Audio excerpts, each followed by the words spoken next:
While police have made no arrests in this case or identified any suspects, these court documents show that Sarah and her husband had recently filed for divorce and had a volatile relationship. 2-mile stretch of road here in Oklahoma City on Robinson Avenue is more commonly referred to as the track.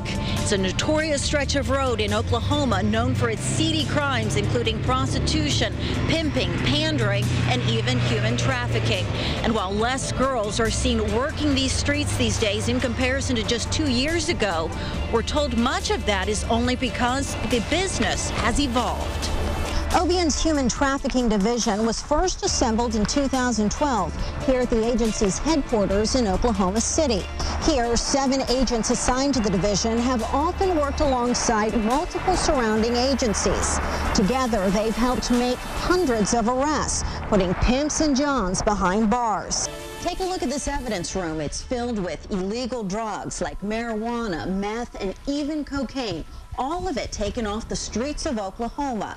And while criminals sell it for profit, in the sex trafficking industry, it's often used as leverage for manipulation. Right, Paula, things are really starting to shape up out here. This is a popular and free event that draws a huge crowd each year, sponsored by the Lawton Crime Stoppers. Around 10,000 people have come to this event in years past. Right now, I have with me Crime Stoppers President Christy Clark and tonight's coordinator for the event, Ashley Gates, both of which I know are hoping that tonight's event is just as successful, if not more.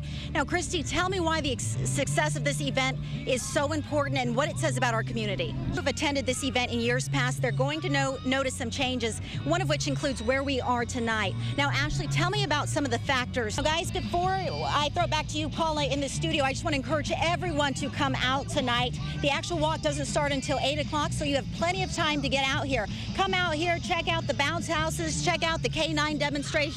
Say hello to the special men and women who help keep our community safe every day. But most importantly, come out here, unite, and stand against drugs and crime. Reporting live from the 24th Annual Moonlight Walk Against Drugs, I'm Sylvia, 7 News. It's a cruel disease that robs you of your memories and then your body bit by bit. Alzheimer's. Currently, more than 5 million Americans are living with the disease, and every 67 seconds, someone in the U.S. develops Alzheimer's. This week, I got to sit down with an incredible woman here in Comanche County whose husband was diagnosed 3.5 years ago. Bill Melton has always been a cowboy, a jokester, a family man. And for the past 31 years, Angela's husband. We met at a Billy Arnold dance. Like most American couples, they spent their lives working and raising a family, and even made time to operate their demanding farm and ranch. But 3 years ago, just as they started to plan for retirement, Angela says there were signs something inside Bill was changing. Mainly the college kids. My kids were in college at the time, and they would come, not very often, and they would say, "What's with your dad?" So you just think, oh, well, we all forget things or do things. The couple spent the next 3 years in and out of hospitals until one day a doctor gave them the devastating diagnosis. Because we got something hard to do. Bill had Alzheimer's. He got in the car and said, "My life is over," and he didn't talk. Bill's once sharp mind soon became so fogged he could no longer work. That first 1.5 years was pretty rough. He wanted to work and couldn't work, and that was a big hurdle to get over. As Bill learned to cope with the disease, so did Angela. And I knew to have patience, but I learned patience at a different level. Yeah, we're good. We're good. Everything's good. Everything's good. Is that your horse out there? Her love and patience unwavering, even when put to the test. Am I your lover? Am I your wife? Huh? Do you love me? I what? Do you love me? Do you love me? Who says that? See, he is not understanding what I'm saying. How's your but mama? If he says it to you, my mom's good. My mama's good. She started making him lists of his day-to-day schedule, where to go and what to do. And for a while, Bill followed the lists until he couldn't remember much at all. Takes your memories. He remembers things. He knows various people. He's forgotten things. He'll ask me who I am. You know, I'm his mom now sometimes. But Angela says as she watched her life partner slip from her world, she decided to step into his. Come here. So we tend to want to try to get them to come back to where they were and be the person they were. That's not going to happen. You have to accept that, and then you try to go to their world, and that works so much better. Are these your pals over here? Angela says the disease has changed their lives, and with it, they've adjusted. You ain't gonna be. You know, I don't go to Walmart with him very much. That just doesn't work. I lost him one time, and I'm running around the store because, like a little kid, you can lose him in 2 seconds because you're reading a label and they're gone. But she says while Bill may no longer have the independence he once knew, even in its advanced stages, the disease hasn't stripped him of it altogether, and neither has she. Oh, okay. Well, he'll dress himself, but it takes longer now. You say, put your jeans on, you might hand him his jeans 14 times, and he lays them over here and say, what's next? But he'll eventually get his jeans on them more. So I don't take over dressing him. We assist, but I give him enough time to do it. And Angela says while she knows she and Bill have a long road ahead, she'll patiently journey alongside him in search of a cure. And Angela says knowledge is power. She says reach out for help, accept help, ask questions, and most importantly, don't give up.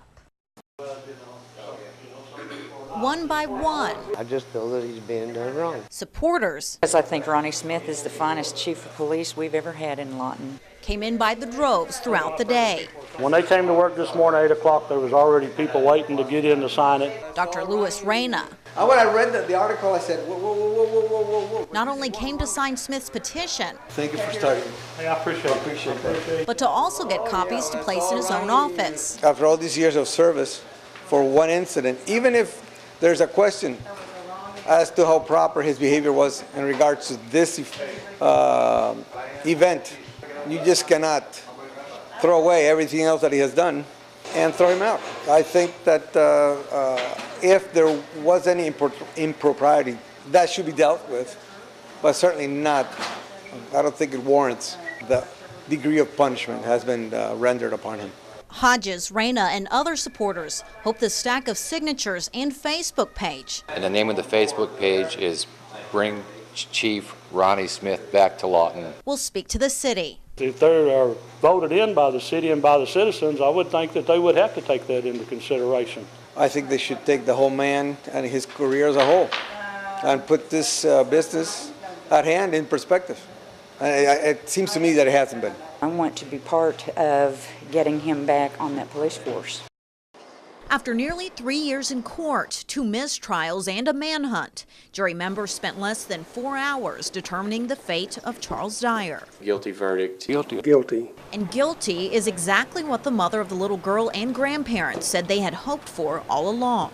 Closure, move on with our lives, and she don't ever have to get on the stand again, look at his face, talk about it, anything. She gets to be a little girl now. We're just gonna try to raise her as the little girl she is, the way she's supposed to be. She's a little tomboy. She's always been Papa's little girl, so it's always been really close to my heart, you know. But after 2 mistrials, it was a verdict that even Stevens County District Attorney Jason Hicks says he wasn't sure anyone would hear. Well, you always feel nervous when your case is in front of a jury because you just don't know exactly what 12 people are going to do. Stevens County Sheriff Wayne McKinney says he was also uncertain of how this trial would end, after he says Dyer often diverted the focus of the trial. His position was that everyone was, that the federal government had this conspiracy because he was a part of a militia. My department was after him for whatever reason.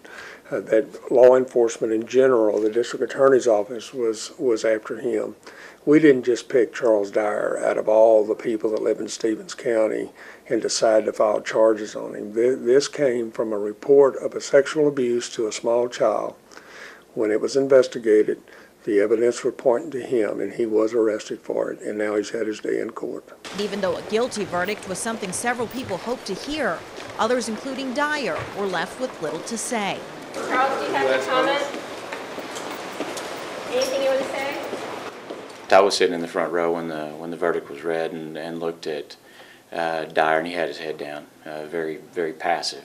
And while family members and supporters of the victim say they are happy with the verdict, they say they also feel for the family of the person they hate most. It's a heartbreak for the other family Even though we believe he's guilty, it is a heartbreak for that family. Yeah. They've lost a son now. Yeah. And we're not here to gloat. That's not what that's about. One by one, all of them in handcuffs.